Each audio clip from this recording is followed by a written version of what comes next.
देखिए हम लोग पढ़ना है अपक्रिया की कोटि। ठीक है, अपक्रिया की कोटि समझिएगा। अपक्रिया की कोटि किसे कहते हैं?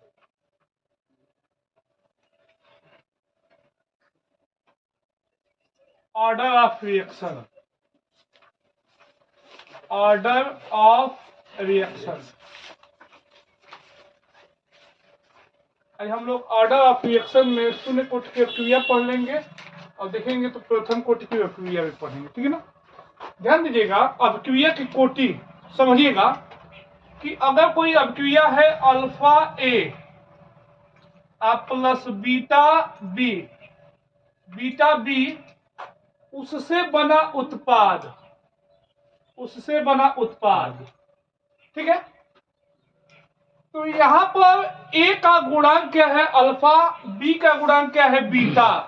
यानी और ए की कोटि, ए की कोटि, ए की कोटि इज इक्वल टू क्या हो गया? अल्फा। ठीक है ना। बी की कोटि, बी की कोटि इज इक्वल टू क्या हो गया? बीटा। ठीक है। समग्र अपक्रिया की कोटि, समग्र अपक्रिया की कोटि, समग्र अपक्रिया की कोटि, अपक्रिया की कोटि इज इक्वल टू हो जाएगा अल्फा प्लस बीटा। क्या हो जाएगा? Alpha plus beta. तो यहां से अपक्रिया की कोटि किसे कहते हैं? कि अभिकारक है ये ए और बी, अभिकारक के जो गुणांक है, अभिकारक के गुणांकों का योगफल जो होता है, अभिकारक के गुणांकों का जो योगफल होता है वही क्या कहलाती है? अपक्रिया की कोटि। ये अपक्रिया कोटि, ये अल्फा प्लस बीटा जो अपक्रिया कोटि आई है, इसका जो मान होता है वो आ सकता है 0 आ सकता है, 1 आ सकता है, 2 आ सकता है, 3 आ सकता है। ठीक है ना। अगर यह शून्य आए तो वह अपक्रिया कहलाती है शून्य कोटि की अपक्रिया। क्या कहलाती है? शून्य कोटि की अपक्रिया।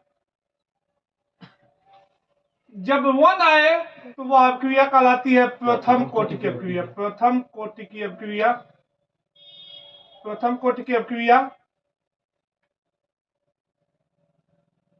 जब अल्फा प्लस बीटा का मान 2 आए तो वह कहलाती है द्वितीय कोटि की अपक्रिया। द्वितीय कोटि की अपक्रिया, द्वितीय कोटि की अपक्रिया। आज जब 3 आए तो वह अपक्रिया कहलाती है तृतीय कोटि की अपक्रिया, तृतीय कोटि की अपक्रिया। ठीक है ना, नोट कीजिए। तो शून्य कोटि की हेडिंग डालिएगा, शून्य कोटि की अपक्रिया, शून्य कोटि की अपक्रिया, शून्य कोटि की अपक्रिया।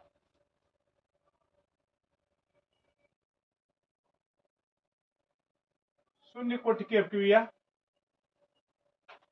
Zero order reaction, zero order reaction.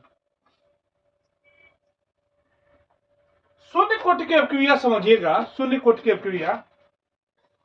क्या कभी अपक्रिया शून्य हो सकती है? ध्यान दीजिए, क्या कोई अपक्रिया शून्य हो सकती है? अगर समझिएगा, अगर ए से बना उत्पाद, ए कोई अभिकारक है उससे बन गया उत्पाद यानी प्रोडक्ट बना, तो ए के पहले क्या है? एक है। ए प्लस बी, ए के पहले क्या है? एक है, बी के पहले एक है, तो इस अभिक्रिया कोटि हो गई 2, उसकी हो गई 1। अगर कोई भी रिएक्टेंट, अगर कोई भी अभिकारक लिख दिए बस, तो उसके पहले तो ऑटोमेटिक 1 होता है ना। तो इसका मतलब अभिक्रिया की कोटि शून्य नहीं हो सकती है, लेकिन शून्य होती है। शून्य कैसे होती है समझिएगा, कैसे होती है समझिए कि बहुत पहले पहले ये बताया जाता था, पहले लोग, पुराने लोग बताते हैं कि पहले क्या होता था कि पहले जब शादियां विवाह होती थी, समझिएगा बातों को, तो शादी ब्याह होती थी तो लोग जिनका बहुत पैसा रुपया होता था वो क्या करते थे, कुएं में ही शरबत घोलवा देते थे। ठीक है ना। अब कुएं में शरबत कैसे बनता है समझिएगा। कुएं में पानी कितना होगा? अनलिमिटेड, अनलिमिटेड पानी। उसमें चीनी कितना लगेगा? Unlimited, unlimited. उससे बनेगा उत्पाद शरबत बनेगा अनलिमिटेड। ठीक है ना। यानी कहने का मतलब जब अभिक्रिया की दर यह पता ही ना हो, जब अभिक्रिया हो तो पता ही ना हो कि अभिकारक कितना है। जब अभिक्रिया की दर, ये अभिक्रिया हो रही, जब अभिक्रिया की दर अभिकारक की प्रारंभिक सांद्रता पर निर्भर न हो, इसकी सांद्रता पर निर्भर ही ना हो, आपको पता ही नहीं होगा कि कुएं में कितना पानी होगा, कितना चीनी लगेगा, ये जब पता ही ना हो तो उस टाइप की अभिक्रिया क्या कहलाती है। तो लिखिएगा डिफिनीशन।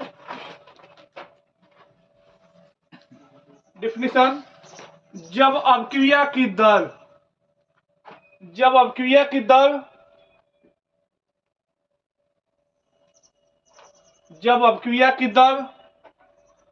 अभिकारक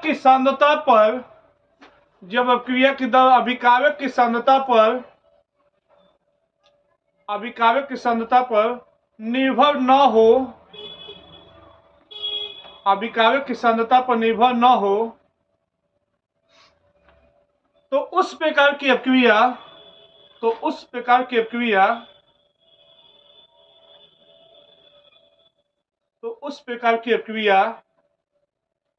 शून्य कोटि की अभिक्रिया कहलाती है। उस प्रकार की अभिक्रिया शून्य कोटि की अभिक्रिया कहलाती है।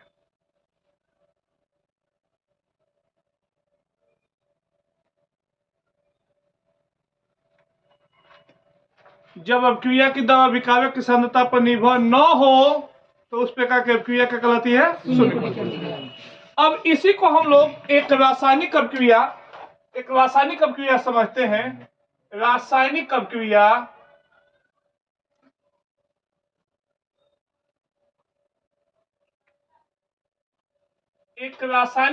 मान लिया गया कि ए कोई अभिकारक है और उससे बना उत्पाद।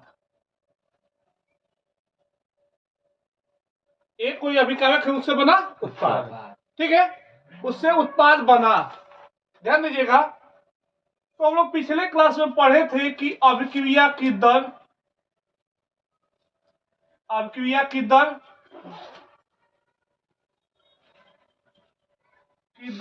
R इक्वल टू होता है dx by dt। R equal to dx by dt directly proportional to ये जो अभिकारक है उसकी सांद्रता पर निर्भर ही नहीं है, तो इसकी पावर क्या होगा, जीरो। क्या होगा, जीरो। या फिर dx by dt is equal to k 1/0। अब आपको पता है कि किसी का भी पावर जीरो होता है तो उसकी वैल्यू क्या होती है, 1। या फिर dx by dt is equal to k, या फिर dx is equal to k dt। ये हो गया समीकरण फर्स्ट। समीकरण एक के दोनों पक्षों का समाकलन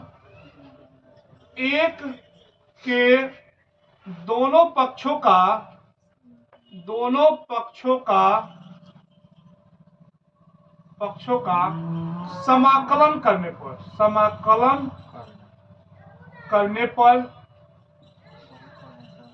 इन दोनों पक्षों का समाकलन किया जाए तो समाकलन dx के कांस्टेंट है dt। अब हम लोग मैथ में ये पढ़ चुके हैं, ये हम लोग जानते हैं कि dx का समाकलन क्या होता है, x is equal to k और dt का t प्लस हम लोग समाकलन नियतांक लेते हैं c। ये हो गया समीकरण 2। अब इस समाकलन नियतांक का वैल्यू निकालने के लिए मान लिया जाता है कि प्रारंभिक सांद्रता जब t इक्वल टू जीरो का मतलब ये होता है कि जब प्रारंभिक में हुआ होगा अभिक्रिया तो उस समय x यानी उत्पाद कितना बना होगा, 0। मतलब कहने का मतलब ये है कि अगर चीनी बोरे में है, पानी कुएं में है तो शरबत कितना बना होगा, 0। यानी x की वैल्यू क्या होगी, 0।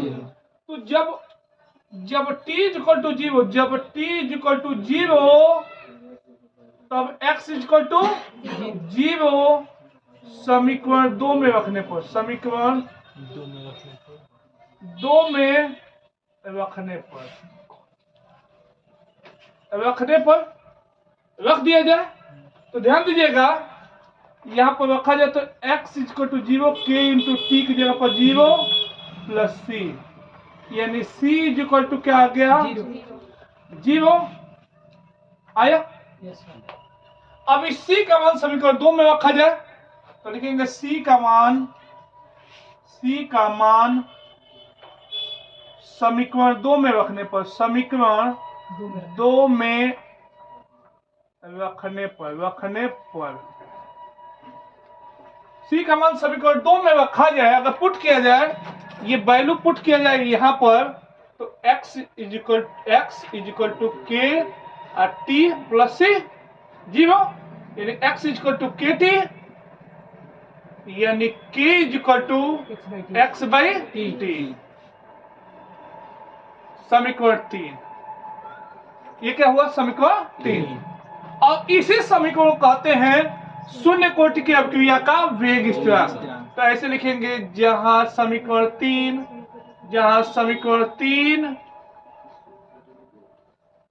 शून्य कोटि की अवक्रिया का, शून्य कोटि के अवक्रिया का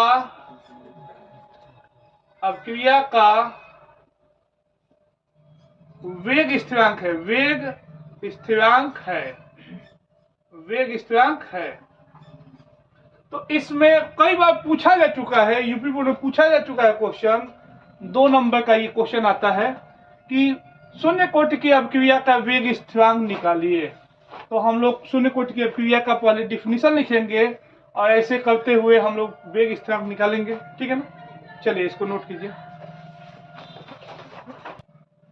चलिए देखते हैं शून्य कोटि की अवक्रिया के उदाहरण। शून्य कोटि के अवक्रिया के उदाहरण।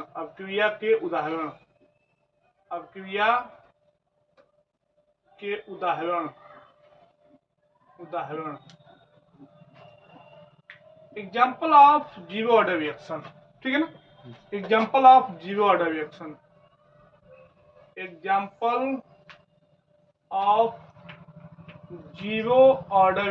जीरो ऑर्डर रिएक्शन, इसको समझते हैं बाबू, ठीक है ना। ध्यान दीजिएगा, पहला एग्जाम्पल HI का, ये देखिए पहला एग्जाम्पल, ये 2HI है, ये टूटता है H2 प्लस I2 में, ठीक है ना। इसके पहले HI के पहले क्या है? 2, तो ये द्वितीय कोटि की अवक्रिया है। लेकिन यह जब अवक्रिया AU सरफेस पर होती है, AU पृष्ठ पर होती है, तो अवक्रिया की दर है इस अभिकारक की सांद्रता पर निर्भर नहीं करता है। अब अवक्रिया किस कोटि की हो जाती है? शून्य कोटि। दूसरा एग्जाम्पल है NH3, 2NH3, thermal decomposition of NH3, ठीक है ना। ध्यान दीजिएगा, ये टूटेगा N2 प्लस 3H2 में टूटता है। इसके पहले क्या है? 2 है ना, तो ये 2 है, तो ये किस कोटि की अवक्रिया है? द्वितीय कोटि की अवक्रिया है। लेकिन अगर यह अवक्रिया PT सरफेस पे हो, तो अवक्रिया की दर इस अभिकारक की सांद्रता पर निर्भर नहीं करता है। अवक्रिया किस कोटि की हो जाती है? नोट कीजिए। चलिए देखते हैं बाबू शून्य कोटि की अवक्रिया के लक्षण। तो हेडिंग डाल लीजिएगा, शून्य कोटि की अवक्रिया के लक्षण। शून्य कोटि के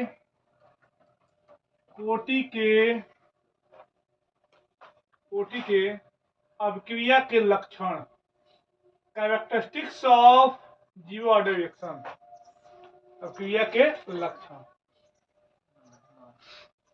लक्षण। शून्य कोटि की अवक्रिया के लक्षण। पहला लक्षण समझिएगा इधर कि जब जब जब समीकरण k equal to X by T का पालन करे, जब समीकरण k equal to X by T का पालन करे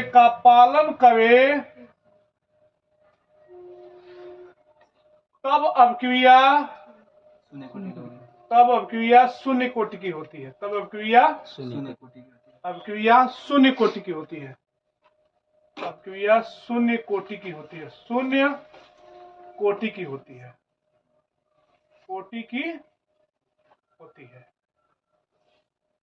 पहला पॉइंट समझ में आया। दूसरा पॉइंट शून्य कोटि के अवक्रिया के वेग स्थिरांक का मात्रक। वेग स्थिरांक का इसका मात्रक, बाबू मात्रक एक नंबर का जरूर पूछा जाता है बहुविकल्पी में, ठीक है ना।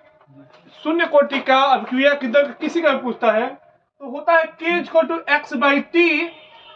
एक्स का मात्रक होता है मोल पर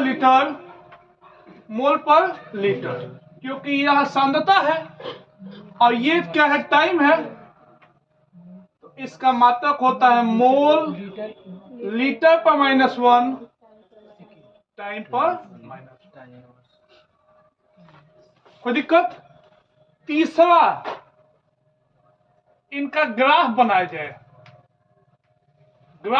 जाए, शून्य कोटि की अवक्रिया के ग्राफ बनाया जाए तो ध्यान दीजिए, ग्राफ जो बनाया जाएगा x और t के बीच में, ये x और ये t।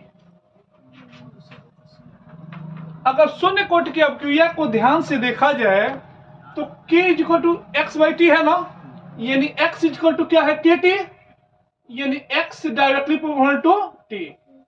और यह समीकरण होता है, सरल रेखा का समीकरण होता है जो कि मूल बिंदु से जाता है, तो इसका ग्राफ बनेगा मूल बिंदु से होते हुए। तो समझिएगा लक्षण में जब k equal to X by T हो तो अवक्रिया किस कोटि की होती है, शून्य कोटि की अवक्रिया का मतलब k equal to X by T mole per litre पर टाइम होता है। इसका ग्राफ क्या होता है, तो मूल बिंदु से होते हुए स्ट्रेट लाइन यानी सरल रेखा, ठीक है। चलिए नोट कीजिए।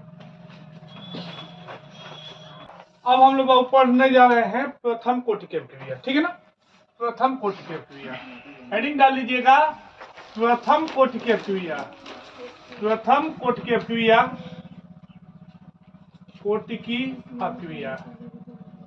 प्रथम कोटि की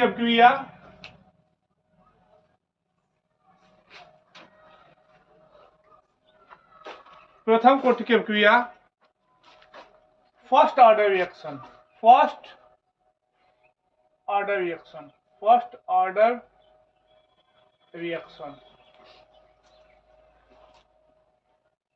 और यह टॉपिक जो है इस चैप्टर का सबसे इंपॉर्टेंट टॉपिक है, ठीक है ना।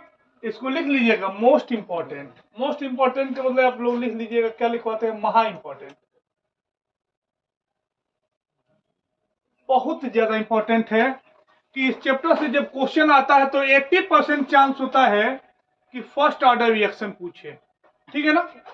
तो प्रथम कोटि की अवक्रिया किसे कहते हैं, समझिएगा। प्रथम कोटि, अभी हम लोग पढ़े शून्य कोटि की अवक्रिया की जब अवक्रिया की दर अभिकारक की सांद्रता पर निर्भर न हो तो उस प्रकार की अवक्रिया क्या कहलाती है। आज जब अवक्रिया की दर अभिकारक की सांद्रता पर निर्भर हो, उसकी घात 1 हो तो उस प्रकार की अवक्रिया कहलाती है प्रथम कोटि की अवक्रिया। जब अवक्रिया की दर अभिकारक की सांद्रता पर निर्भर हो, उसकी घात 2 हो तो क्या कहलाती है, द्वितीय कोटि की अवक्रिया। और जब अवक्रिया की दर अभिकारक की सांद्रता पर निर्भर हो, उसकी घात 3 हो तो क्या कहलाती है, तृतीय कोटि की अवक्रिया।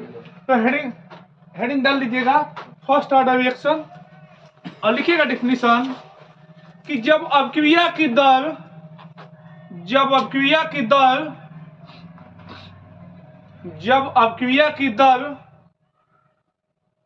अभिकारक की प्रारंभिक सांद्रता पर, जब अवक्रिया की दर अभिकारक की प्रारंभिक सांद्रता पर, जब अवक्रिया की दर अभिकारक की प्रारंभिक सांद्रता पर निर्भर हो, जब अवक्रिया की दर अभिकारक की प्रारंभिक सांद्रता पर निर्भर हो जब अभिक्रिया की दर अभिकारक की प्रारंभिक सांद्रता पर निर्भर हो और उसकी घात 1 हो, और उसकी घात 1 हो, उसकी घात 1 हो, तो उस प्रकार की अभिक्रिया, और उसकी घात 1 हो तो उस प्रकार की अभिक्रिया, तो उस प्रकार की अभिक्रिया प्रथम कोटि की अभिक्रिया कहलाती है। एक बार और डिफिनेशन रिपीट कर रहे हैं। जब अभिक्रिया की दर अभिकारक की सांद्रता पर निर्भर हो और उसकी घात 1 हो तो उस प्रकार की अभिक्रिया क्या कहलाती है? एक हम रासायनिक अभिक्रिया से समझते हैं। देखिएगा, एक रासायनिक समीकरण से, रासायनिक अभिक्रिया से इसको समझते हैं। ठीक है, कि कोई अभिकारक है, कोई अभिकारक है और कोई अन्य अभिकारक, क्योंकि कभी भी अभिक्रिया होती है तो अभिकारक 2 होना चाहिए। तो ये अन्य अभिकारक, 2 अभिकारक ये मिले, इससे बना उत्पाद। यहां से ये पता चलता है कि अभिक्रिया की जो दर है केवल इस पर डिपेंड है, इस पर डिपेंड नहीं है। ठीक है, तो ध्यान दीजिएगा, यहां पर मैथमेटिकल फॉर्म हम लोग पढ़े हैं। प्रारंभिक सांद्रता, प्रारंभिक सांद्रता जब t इक्वल टू 0 था तो मान लिया गया कि A जो था वह A मोल पर लीटर थी। तो ये अभी दोनों मिला नहीं है, तो ये कितना बना होगा? तो दिक्कत, t समय बाद सांद्रता, t समय बाद सांद्रता, t समय बाद सांद्रता जब t इक्वल टू t था तो मान लिया गया कि यह जो उत्पाद है वह x मोल पर लीटर बन गया। तो इसकी सांद्रता उतनी घटेगी तो यह क्या हो जाएगा? A minus x. ठीक है, यहां पर अभिक्रिया की दर, अभिक्रिया की दर, अभिक्रिया की दर R equal to dx by dt। हम लोग पढ़े हैं अभिक्रिया की दर R equal to dx by dt directly proportional to A minus X होगा, या फिर dx by dt is equal to k A minus X होगा। ये A माइनस एक्स को इधर भेजे, dx को इधर भेजे, तो यानी dx by A minus X is equal to k dt। समीकरण फर्स्ट, समीकरण फर्स्ट समझ में आया इतना? उसके बाद समीकरण 1 के, समीकरण 1 के दोनों पक्षों का समाकलन करने पर, दोनों पक्षों का समाकलन करने पर, समाकलन करने पर, ठीक है, समाकलन करने पर, तो ध्यान दीजिएगा इसका समाकलन किया जाए dx by A minus X is equal to k dt, k dt। अब इसका समाकलन क्या होता है बाबू? तो अगर नीचे x है तो log, इसका समाकलन होता है log A minus X base e। अगर x माइनस में है तो ये भी क्या होगा? Minus. Is equal to k, इसका t होता है प्लस सी, के टी प्लस सी। ठीक है, ये हो गया समीकरण नंबर 2, समीकरण 2। ध्यान दीजिएगा एक एक स्टेप। जब देखिएगा, जब c का वैल्यू निकालने के लिए जब t इक्वल टू 0 है तब x इक्वल टू क्या है? 0। समीकरण 2 में रखा जाए तो जब t इक्वल टू 0 तब x इक्वल टू 0। समीकरण 2 में रखने पर, समीकरण 2 में रखने पर रखा जाए तो रखा जाएगा तो minus log A minus X base E is equal to K, X की जगह पर 0 रखना है, अब के इंटू टी की जगह पर 0 प्लस सी, यानी यहां से c इज इक्वल टू आ गया माइनस लॉग ए बेस ई। ये हो गया आपका, ये c की वैल्यू आ गई। ठीक है, अब इस c की वैल्यू समीकरण 2 में रख दिया जाए, लिखेंगे ऐसे समीकरण, लिखेंगे c का मान समीकरण 2 में रखने पर, समीकरण 2 में रखने पर रखा जाए बाबू, ध्यान दीजिए, इसका मान इसमें रखा जाए तो क्या आएगा, minus log A minus X base E is equal to K T plus C की जगह पर minus log A base E. कोई दिक्कत? ये इसको अगर इधर ट्रांसफर कर दिया जाए तो या फिर K T is equal to log A base E minus log A minus X base E होगा। ये अगर बेस इक्वल है, बीच में माइनस है, तो ये क्या हो जाएगा, लॉग भाग हो जाएगा A by A minus X, या फिर k is equal to T को इधर ट्रांसफर कर दीजिए 1 upon T log base E A by A minus X, A by minus X. Log E को, लॉग ई है, अगर बेस को बदल के 10 कर दिया जाए तो 2.303 से मल्टीप्लाई हो जाता है। ठीक है ना, और ये क्या हो जाएगा, log base 10 A by A minus X, A by A minus x हुआ। अब यही समीकरण कौन सा है, अब तो 3 है, क्या है, समीकरण 3 है, जहां समीकरण 3, ये जहां समीकरण 3, जहां समीकरण 3 प्रथम कोटि की अभिक्रिया का वेग स्थिरांक है। ये जो समीकरण 3 है प्रथम कोटि की अभिक्रिया का वेग स्थिरांक है। तो कई बार एग्जाम में ऐसे पूछा गया है कि प्रथम कोटि की अभिक्रिया को परिभाषित कीजिए तथा प्रथम कोटि की अभिक्रिया का वेग स्थिरांक की गणना कीजिए। ठीक है ना, या फिर इसको ये भी लिख सकते हैं कि t is equal to T को उधर भेज दे 2.303 by K log base 10 A by A minus X, ये इक्वेशन नंबर 4। और ये क्या है सर, जहां समीकरण 4 प्रथम कोटि की अभिक्रिया को पूर्ण होने में लगा। कोई दिक्कत? अब यहीं से हम लोग प्रथम कोटि की अभिक्रिया का अर्ध आयुकाल पढ़ ले रहे हैं, तो समझिएगा अर्ध आयुकाल, अर्ध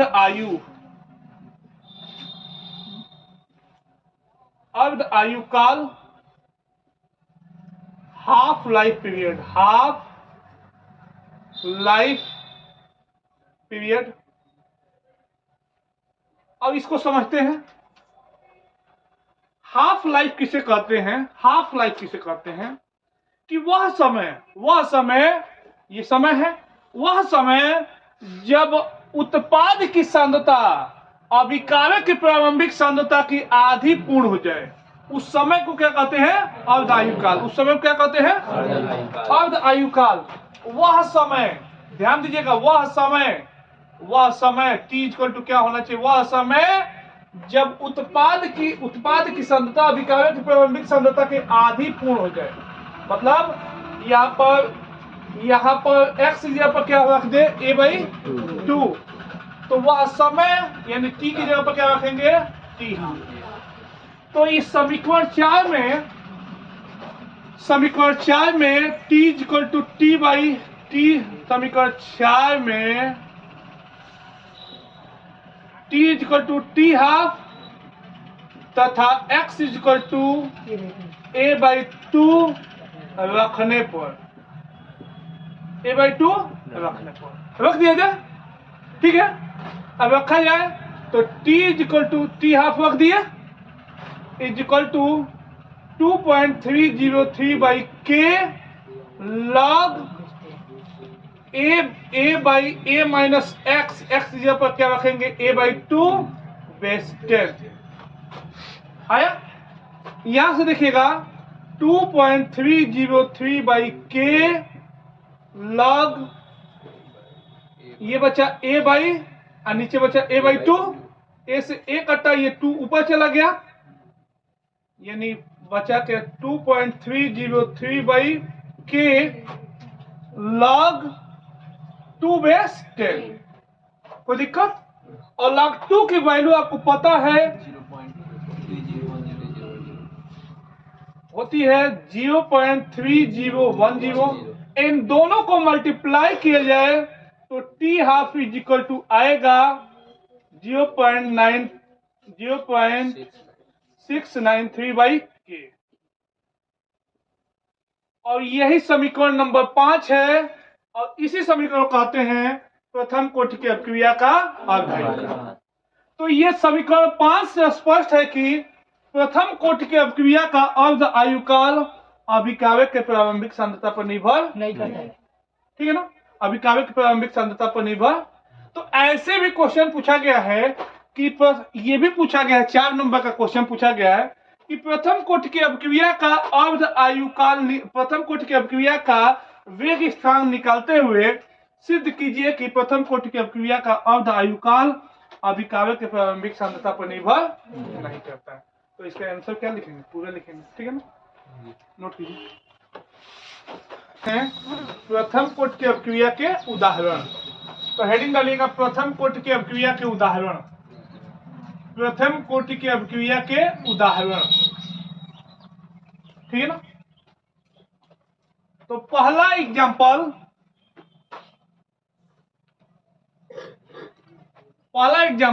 H2O2 का अपघटन, H2O2 का अपघटन लिखिए, H2O2 का अपघटन। तो देखिएगा ये H2O2 है, H2O2 है, अगर इसका डिकम्पोजिशन होगा, अपघटन होगा, तो बनेगा H2O plus half O2, H2O plus half O2। इसके पहले क्या है? 1 है ना, तो यहां पर अपक्रिया की दर R equal to K H2O2 के पावर 1, यानी यह अपक्रिया किस कोटि का है? प्रथम कोटि का। सेकेंड एग्जांपल तो N2O5 का अपघटन, N2O5 का अपघटन। तो N2O5 है नाइट्रोजन पेंटाक्साइड, इसका अपघटन होगा तो बनेगा 2NO2 प्लस हाफ O2 हुआ। N2O5 के पहले क्या है? 1, तो यानी K is equal to K, R is equal to K N2O5 के पर 1, यानी यह प्रथम कोटि की अपक्रिया है। तीसरा एग्जांपल कि केन शुगर का अम्लीय माध्यम में जल अपघटन। केन शुगर का फार्मूला होता है C12H22O11। अम्लीय माध्यम में जल अपघटन, जल अपघटन का मतलब इसको जल को देना। तो अम्लीय माध्यम में जल अपघटन किया जाए तो ये है सुक्रोज, ये बनता है C6H12O6 प्लस C6H12O6। ये सुक्रोज है, ये क्या है? ग्लूकोज फ्रक्टोज, ठीक है ना। तो अम्लीय माध्यम में यह जब अपक्रिया होती है तो इस जल की सांद्रता पर निर्भर नहीं करती है, केवल सुक्रोज की सांद्रता पर निर्भर करती है, इसलिए इसके अपक्रिया कोटि R equal to K C12H22O11 के पावर 1, और यह प्रथम कोटि की अपक्रिया होती है। चौथा एग्जांपल, सभी नाभिकीय अपक्रियाएं, जितनी भी नाभिकीय अपक्रियाएं होती है, सभी नाभिकीय अपक्रियाएं प्रथम कोटि की अपक्रियाएं होती हैं, ठीक है। चलिए नोट कीजिए। चलिए अब देखते हैं बाबू प्रथम कोटि की अपक्रिया के सामान्य लक्षण। हेडिंग डालेगा प्रथम कोटि की अपक्रिया के सामान्य लक्षण। प्रथम कोटि की अपक्रिया के सामान्य लक्षण। अब लक्षण पढ़ते हैं बाबू, ठीक है। लक्षण, तो पहला लक्षण समझते हैं, पहला, और साथ में लिखते हुए चलिए कि जब k इक्वल टू, जब समीकरण k equal to 2.303 by T log a by a minus x का पालन करेगा तब अपक्रिया प्रथम कोटि की होती है। तो कहने का मतलब है कि जब कोई भी समीकरण, जब इस समीकरण का पालन करता है, जब कोई भी अपक्रिया इस समीकरण का पालन करता है तो वह अपक्रिया किस कोटि की होती है? प्रथम कोटि। दूसरा पॉइंट ध्यान दीजिए, दूसरा पॉइंट कि ये प्रथम कोटि की अपक्रिया है। अब इसका मात्रक, ऐसे क्वेश्चन पूछा गया है 1 नंबर का कि प्रथम कोटि की अपक्रिया का पूछा गया है 2-3 साल पहले, 2014-15, 2017-18 में पूछा गया था कि प्रथम कोटि की अपक्रिया के वेग स्थिरांक का मात्रक क्या होता है। तो यहाँ मात्रक समझिएगा, यहाँ पर k इक्वल टू इतना है और 2.303 का कोई मात्रक नहीं, t का क्या टाइम, लॉग का भी कोई मात्रक नहीं, तो लॉग का कोई मात्रक नहीं, a का मात्रक मोल पर लीटर, ये अभिकारक की प्रारंभिक सांद्रता है, और a माइनस एक्स ये अभिकारक का t, उत्पाद का t, सॉरी अभिकारक का t समय बाद सांद्रता है। मोल पर लीटर, ये मोल पर लीटर से मोल पर लीटर कटा, यानी इसका क्या होता है? Time inverse. यानी प्रथम कोटि की अपक्रिया के वेग स्थिरांक का मात्रक टाइम इनवर्स। 1 नंबर का बहुविकल्पी में पूछा गया क्वेश्चन है। दूसरा क्वेश्चन, तीसरा लक्षण कि प्रथम कोटि की अपक्रिया का तीसरा लक्षण, प्रथम कोटि की अपक्रिया का अर्ध आयुकाल, प्रथम कोटि की अपक्रिया का अर्ध आयुकाल अभिकारक के प्रारंभिक सांद्रता पर निर्भर नहीं करता है। कोई दिक्कत? ठीक है ना। चौथा ग्राफ बनाया जाए। ग्राफ, अगर ग्राफ बनाना हो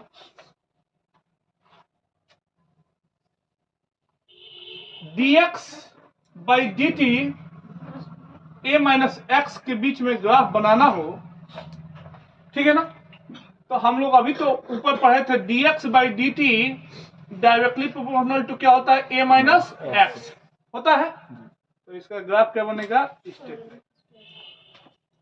कोई दिक्कत? अगर ग्राफ बनाना हो t के बीच में और log a by a minus x के बीच में ग्राफ बनाना हो तो इसका भी ग्राफ देखिए, यहां पर भी डायरेक्टली प्रोपोर्शनल है।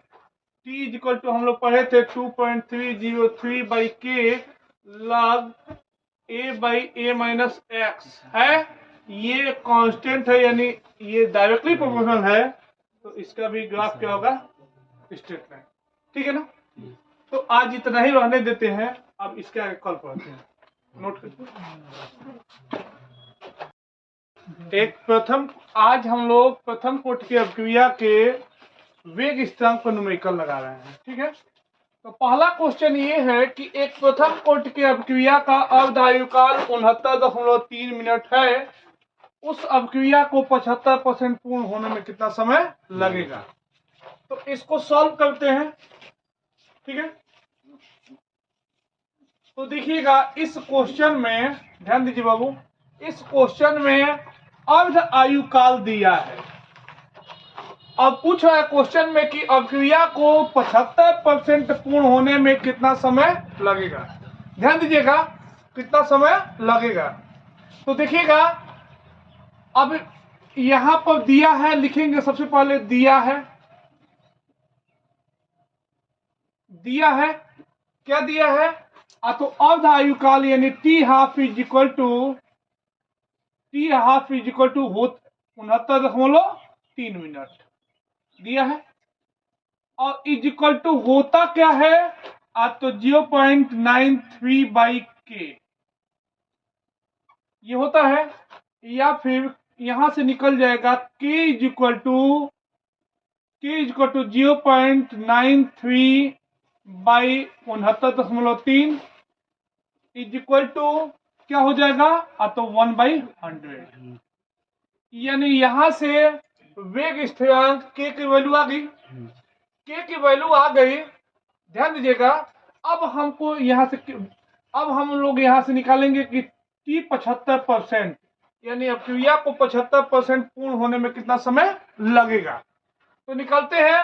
तो प्रथम कोटि के वो फार्मूला हम लोग कल पढ़े थे, प्रथम कोटि के अपक्रिया, प्रथम कोटि के अपक्रिया के समीकरण t is equal to 2.303/k log a/a-x base 10, ठीक है। अब यहां से अगर हम लोग t 75% का मतलब क्या हुआ, t 75% का मतलब क्या हुआ कि ये अभिकारक a जो है 100% है, तो x कितना हो गया 75%। तो यहां से लिख सकते हैं, अतः t 75% is equal to 2.303/k log base 10। एक की जगह पर क्या रखेंगे 100, एक की जगह पर 100, और कब आया क्वेश्चन 75%, यानी x कितना बन जाए 75%, उत्पाद कितना बन जाए 75%। यहां पर k की वैल्यू आ चुकी है, तो k की भी वैल्यू पुट कर दे तो 2.303/1/100, ये क्या हो जाएगा log 100/25। अब ये कटा तो 4 बार में कटा, देखिएगा। अब यहां से is equal to t 75% is equal to हो जाएगा, ये 100 ऊपर चला जाएगा तो हो जाएगा 2.303 इंटू 100, और ये log 4 हो गया। log 4 को लिख सकते हैं log 2 की पावर 2, ठीक है बाबू। अब 2 ये आगे चला गया तो 2.303 इंटू 100 इंटू 2 और log 2/10। log 2 की वैल्यू भी पता है, 2.303 इंटू 100 इंटू 2, और log 2 की वैल्यू होती है 0.3010। इनका मल्टीप्लाई हम लोग पिछले क्लास में किए थे, तो क्या आया था 0.93, ठीक है ना, 0.693। अब ये इंटू 200 हो गया। इसको मल्टीप्लाई करेंगे तो आएगा 69.3 गुणे 2, यानी 138.6 मिनट आंसर, ठीक है ना। यानी अपक्रिया को 75% पूर्ण होने में कितना समय लगेगा 138.6 मिनट आंसर, ठीक है ना, नोट कीजिए। चलिए देखिए बाबू, हम लोग अगला क्वेश्चन करते हैं कि एक प्रथम कोटि की अपक्रिया का अर्धायुकाल 69.6 मिनट है, उस अपक्रिया को 87.5% पूर्ण होने में कितना समय लगेगा, ठीक है ना।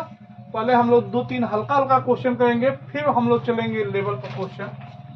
देखिएगा इसका सॉल्यूशन, देखिएगा सेम वही क्वेश्चन है, ऊपर वाला अभी जो क्वेश्चन पहला क्वेश्चन हम लोग किए हैं सेम वही क्वेश्चन है। यहां पर दिया है क्वेश्चन में कि एक प्रथम कोटि की अपक्रिया का अर्ध आयु काल 69.3 मिनट है, ठीक है ना। इस अपक्रिया को 87.5% पूर्ण होने में कितना समय लगेगा। तो दिया है अर्ध आयु काल, अर्ध आयु काल t half is equal to दिया है कितना 69.3 मिनट, 69.3 मिनट। अब हम लोग को पता है कि अर्ध आयुकाल का फॉर्मूला क्या होता है, तो 0.693/k। यहां से जहां पर k क्या है, वेग स्थिरांक है, यहां से k का वैल्यू निकाल लेंगे, या फिर k इक्वल टू 0.693 ये उधर चला गया तो 69.3 यानी 1/100। 1/100 देखिएगा, पहले क्वेश्चन में केवल यही चेंज किए हैं, उसमें 75% निकलना था, इसमें 87.5%। समझिएगा। अब इसको हम लोग फाइंड आउट करते हैं, तो लिखेंगे प्रथम कोटि के अपक्रिया के वेग स्थिरांक के समीकरण के अनुसार, प्रथम कोटि के अपक्रिया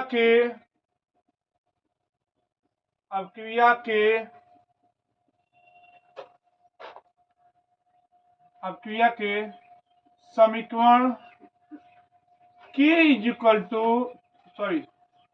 equal to 2.303/k log a/a-x base 10 से। ठीक है। अब यहां से निकाला जाए, यहां से 87.5% का मतलब ये हुआ कि जब अभिकारक जो था 100% था, जब अपक्रिया स्टार्ट हुआ तो ये जो x है उत्पाद की सांद्रता वह 87.5% हो गई। तो यहाँ पर एक जगह पर हम लोग 100 पुट करेंगे और x की जगह पर 87.5 तो निकालते हैं। अतः 87.5% is equal to 2.303/k। k की जगह पर क्या रखेंगे 1/100, यहाँ से equal to log 100/100 minus 87.5 base 10। यहाँ से 2.303 ये जो 1/100 है ऊपर चला गया तो 100 हो जाएगा, मल्टीप्लाई हो जाएगा, log बेस 10 है, ये 100 हो गया और नीचे 12.5 हुआ, 12.5 हुआ। ये 12.5 100 में जब 12.5 का भाग देंगे तो आएगा 8 से कटेगा, यानी 2.303 इंटू 100 और log 8 को हम लोग लिख सकते हैं 2 के पावर 3। ठीक है। अगर ये 2 के पावर 3 है तो log 2 के पावर 3 है तो 3 आगे चला जाएगा, तो 2.303 इंटू 100 ये 3 आगे चला गया इंटू log 2 बेस 10 हुआ। अब यहां से 2.303 इंटू 100 इंटू 3 और log 2 की वैल्यू हम लोग पता है 0.3010 होता है। इन दोनों का मल्टीप्लाई हम लोग किए थे तो आया था क्या, तो 0.693 इंटू 100 इंटू 3। इसमें 100 का गुणा करेंगे तो 69.3 गुणे 3 इज इक्वल टू, मल्टीप्लाई करेंगे तो 207.9 मिनट आंसर हो जाए। ठीक है ना, समझ में आया तो नोट कीजिए। तो देखिए बाबू, अगला क्वेश्चन है, सिद्ध कीजिए कि एक प्रथम कोटि की अभिक्रिया को 3/4 भाग पूर्ण होने में लगा समय अर्ध आयुकाल के दुगुना होगा। ठीक है ना। यह जो क्वेश्चन है कई सालों तक बहुत इंपॉर्टेंट क्वेश्चन है, लिख लीजिएगा मोस्ट इंपॉर्टेंट। ठीक है। ये न्यूमेरिकल कई साल पूछा गया है, ध्यान दीजिएगा इसका सॉल्यूशन। ठीक है, सॉल्यूशन देखिएगा। क्वेश्चन में कहा गया है कि सिद्ध कीजिए कि एक प्रथम कोटि की अभिक्रिया को 3/4 भाग पूर्ण होने में लगा समय अर्ध आयुकाल के, यानी दो गुना होगा, यानी अर्ध आयुकाल। 3/4 भाग का मतलब क्या होता है समझिएगा। 3/4 भाग का मतलब होता है कि कोई अगर अभिक्रिया 100% है, कोई अगर अभिक्रिया 100% है तो उसका 3/4 भाग यानी 75%, यानी 75%। तो सिद्ध, इसका मतलब हमको यह सिद्ध करना है कि अभिक्रिया को 75% पूर्ण होने में लगा समय अर्ध आयुकाल के 2 गुना लगेगा। तो इसको समझते हैं। देखिएगा, प्रथम कोटि की अभिक्रिया का अर्ध आयुकाल, प्रथम कोटि के अभिक्रिया के अर्ध आयुकाल, अभिक्रिया का अर्ध आयुकाल, अर्ध आयुकाल T half is equal to होता है 0.693/k। ये समीकरण फर्स्ट, क्योंकि इसी से कंपेयर करना है 3/4 भाग पूर्ण होने में लगा समय से, ठीक है ना। इसी से कंपेयर करना है। अगर हम कह दे बाबू कि 3/4 भाग, 3/4 भाग का मतलब क्या हुआ कि कोई भी काम होता है 1 भाग है, यानी 1 भाग, ठीक है, उसमें 3/4 भाग, यानी हम लिख सकते हैं कि एक जगह पर 1 लिख सकते हैं और x की जगह पर 3/4 लिख सकते हैं। 1 से कम है ना, तो ध्यान दीजिएगा, ये हुआ। तो लिख सकते हैं यहीं से कि प्रथम कोटि के अभिक्रिया के समीकरण, प्रथम कोटि के अभिक्रिया के समीकरण, अभिक्रिया के समीकरण T is equal to 2.303/k log a/a-x/10 से, ठीक है। यहां पर अगर हम लोग x की जगह पर, अगर यहाँ पर t 75, अगर यहाँ पर एक जगह पर 1 रखेंगे तो x की जगह पर 3/4, यहाँ पर इसको 100 रखेंगे तो इसको 75, तो ऐसे रख दिया जाए। अतः t 3/4 मैंने 3/4 भाग पूर्ण होने में लगा समय, तब एक को क्या लेंगे, 1 भाग मतलब 1 is equal to 2.303/k log एक जगह पर 1, एक जगह पर 1 और इसके जगह पर 3/4 बेस 10। अब यहां से ध्यान दिया जाए तो 2.303/k लॉग, और ये 1/1/4 होगा।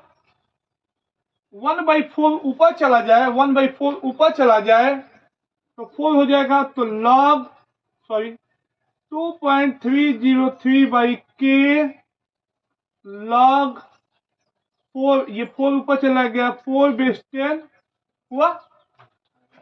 यहां से ये भी लिख सकते हैं हम लोग, यहां से equal to 2.303/k log base 10 2 के पावर 2, ये 2 आगे चला गया, 2.303/k इंटू 2, और लॉग 2 की वैल्यू होती है 0.310, इनका मल्टीप्लाई हम लोग जानते हैं 0.93/k इंटू 2।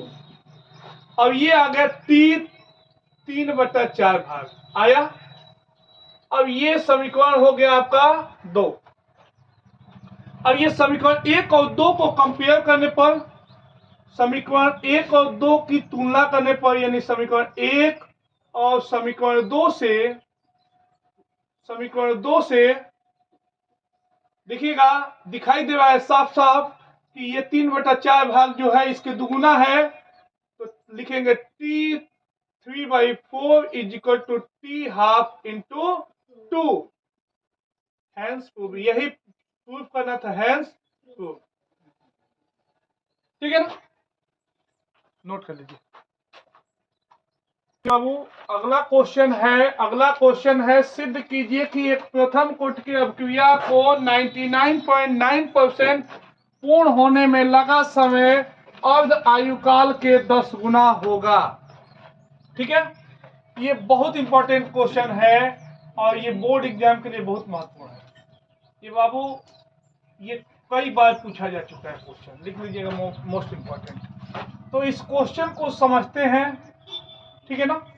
इस क्वेश्चन में कह रहा है कि सिद्ध कीजिए कि एक प्रथम कोटि की अभिक्रिया को 99% पूर्ण होने में लगा समय अर्ध आयुकाल के लगभग 10 गुना होगा। लिख लीजिएगा, लगभग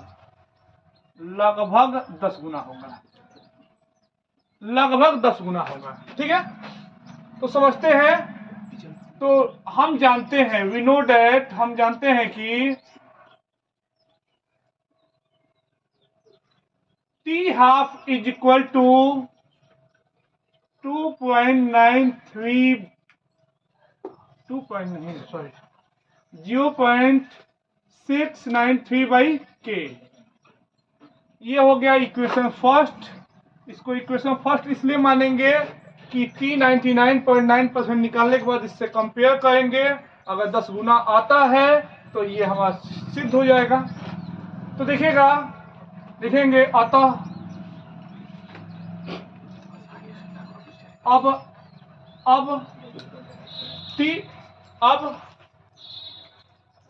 T 99.9% is equal to 2.303 by K log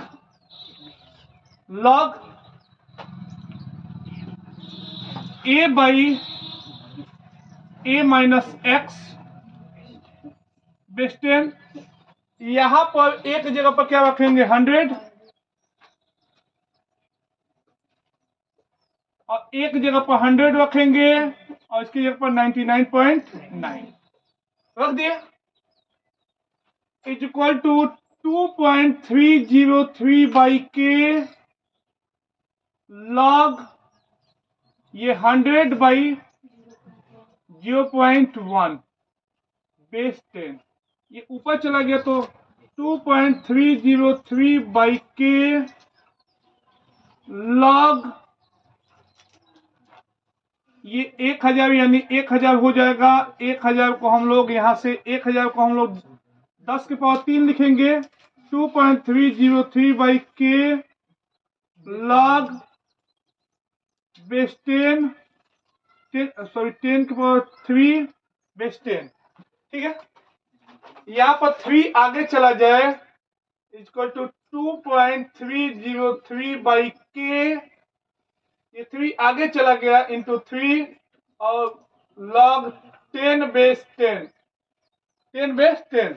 इसकी वैल्यू हम लोग को पता है कि होता है 1, तो ये हो जाएगा 2.303 बाई के इंटू 3, इनको मल्टीप्लाई करेंगे तो 6.909 अपन के, यानी T 99.9% इज इक्वल टू इतना आ गया।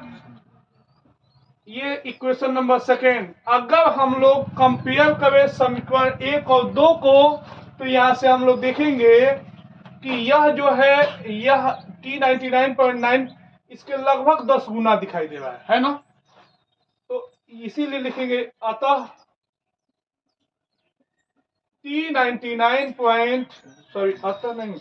समीकरण 1 और 2 से समीकरण 1 और समीकरण 2 से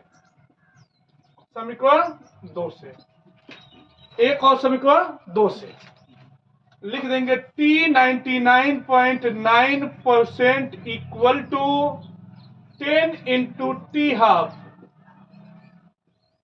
और यही प्रूफ करना था, हेंस प्रूफ। तो ये 4 अभी तक हम लोग क्वेश्चन किए इस टॉपिक पर हम लोग 4 क्वेश्चन न्यूमेरिकल किए, और इसी टाइप के न्यूमेरिकल आपके एग्जाम में, बोर्ड एग्जाम में आते हैं। नोट कीजिए इसको। चलिए अब हमारा टॉपिक है बाबू अवक्रिया की आणविकता। अवक्रिया की आणविकता। अवक्रिया की आणविकता। आणविकता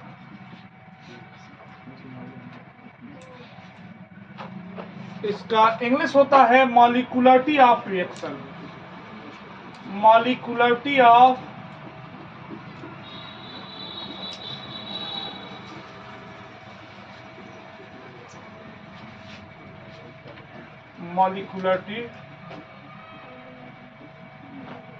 मॉलिक्यूलरिटी ऑफ रिएक्शन। ठीक है, मॉलिक्यूलरिटी ऑफ रिएक्शन। तो देखिएगा मॉलिक्यूलरिटी ऑफ रिएक्शन, देखिए कोई भी रिएक्शन है, ध्यान दीजिएगा, जैसे कोई भी रिएक्शन लिखे, जैसे 2HI,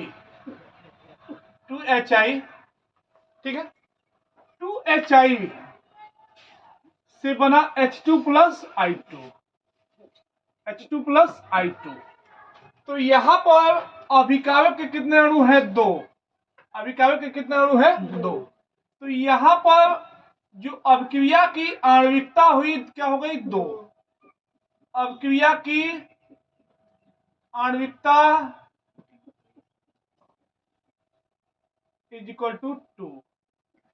वो अगर AU सरफेस पे भी होगा तो अवक्रिया की कोटि शून्य है, क्योंकि हम लोग पिछले क्लास में पढ़े हैं कि अवक्रिया कोटि क्या होती है, AU सरफेस पे ये शून्य होती है, लेकिन आणविकता क्या है? 2।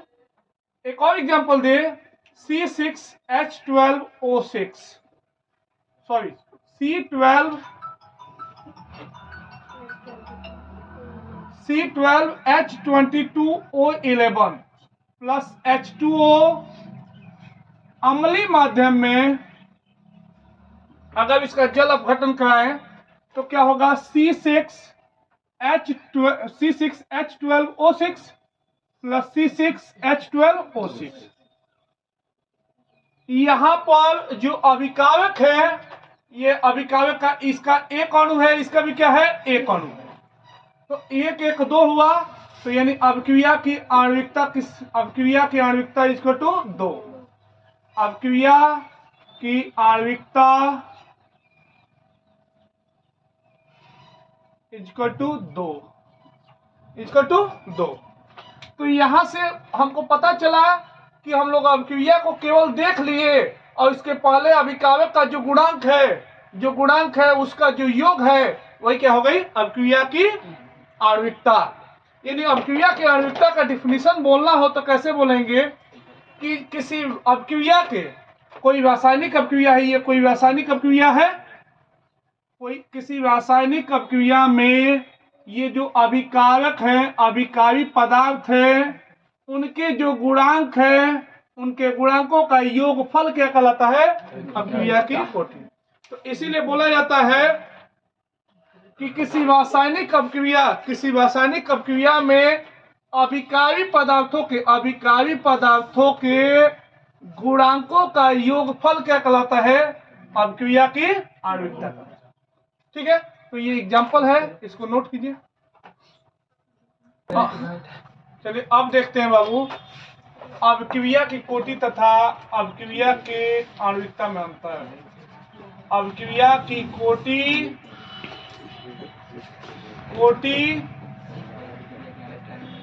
तथा अवक्रिया की आणविकता में अंतर। ठीक है ना, ये भी क्वेश्चन कई बार 2 नंबर में पूछा गया है। अवक्रिया की कोटि तथा अवक्रिया की आणविकता में अंतर। अवक्रिया की आणविकता में अंतर। आणविकता में अंतर। इस क्वेश्चन को इसको समझते हैं बाबू। पहला डिफरेंस ये है कि हम लोग ये पढ़े हैं, इनका जो डिफिनीशन होता है यही डिफरेंस है, यही एक डिफरेंस है। यही डिफरेंस ये है कि अवक्रिया की आणविकता जो होती है सांद्रता को देख के बताई जाती है। मैंने अगर सांद्रता पर निर्भर है तो प्रथम द्वितीय तृतीय कोटि की अवक्रिया होगी। और जब निर्भर नहीं होगा तो शून्य कोटि की अभिक्रिया होगी।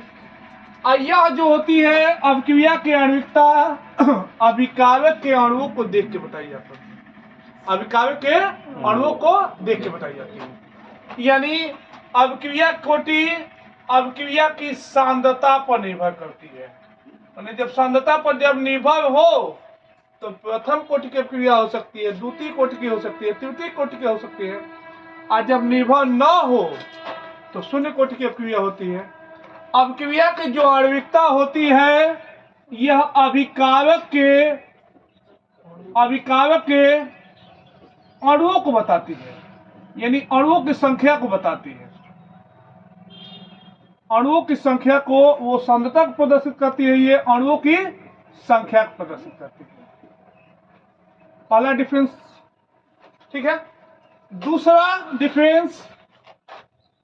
डिफरेंस कि अभिक्रिया की कोटि शून्य हो सकती है। अभिक्रिया की कोटि शून्य हो सकती है। हम लोग शून्य कोटि की अभिक्रिया पढ़ चुके हैं, लेकिन अभिक्रिया की आणविकता शून्य नहीं हो सकती है। अभिक्रिया कोटि शून्य नहीं हो सकती है। कोई दिक्कत? अगला डिफरेंस है कि अभिक्रिया की कोटि शून्य भी हो सकती है, धनात्मक भी हो सकती है, ऋणात्मक भी हो सकती है, ऋणात्मक भी हो सकती है, भिन्नात्मक भी हो सकती है, भिन्नात्मक भी हो सकती है। लेकिन अभिक्रिया की आणविकता हमेशा एक प्राकृतिक संख्या होती है। क्या होती है? प्राकृतिक संख्या होती है।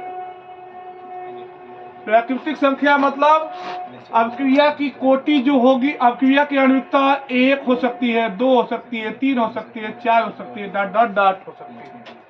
पहला डिफरेंस कि यह जो है सांद्रता को देख के बताई जाती है, यह अणुओं की संख्या को देख के बताई जा सकती है। यह जो है अभिक्रिया की कोटि शून्य हो सकती है, अभिक्रिया की आणविकता शून्य नहीं हो सकती है। अभिक्रिया कोटि शून्य हो सकती है, धनात्मक हो सकती है, ऋणात्मक हो सकती है, भिन्नात्मक हो सकती है, लेकिन ये हमेशा क्या होती है? प्राकृतिक संख्या होती है। जैसे एक एग्जाम्पल ले, ध्यान दीजिए, एग्जाम्पल ले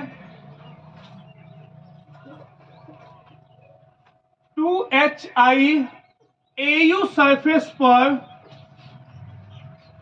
जब अभिक्रिया होती है तो H2 + I2 होती है। यह एक शून्य कोटि की अभिक्रिया है, यह शून्य कोटि की अभिक्रिया है, लेकिन इसकी आणविकता क्या है? 2 है। अब हम इसको यानी कहने का मतलब ये चौथा डिफरेंस बताने वाले हैं कि अभिक्रिया की आणविकता को अभिक्रिया की क्रियाविधि यानी क्रियाविधि देख के बता सकते हैं कि इसके पहले 2 है तो इसकी आणविकता क्या हो गई? 2। लेकिन अभिक्रिया की कोटि अभिकारक इसको देख के नहीं बताया जा सकता है। इसको प्रयोगशाला में अभिक्रिया कोटि को प्रयोगशाला में प्रयोग करके बताई जाती है। प्रयोगशाला में प्रयोग करके बताई जाती है। एक बार और चारों डिफरेंस समझिएगा। यह जो है सांद्रता को बताती है, यह अणुओं की संख्या को बताती है। अभिक्रिया कोटि शून्य हो सकती है, अभिक्रिया की आणविकता शून्य नहीं हो सकती है। अभिक्रिया की कोटि धनात्मक, ऋणात्मक, भिन्नात्मक हो सकती है, यह हमेशा प्राकृतिक संख्या होगी। अभिक्रिया की आणविकता प्रयोगशाला में प्रयोग करके बताई जाती है, जबकि अभिक्रिया की आणविकता केवल अभिक्रिया की क्रियाविधि को देखकर। ठीक है ना? तो नोट कीजिए।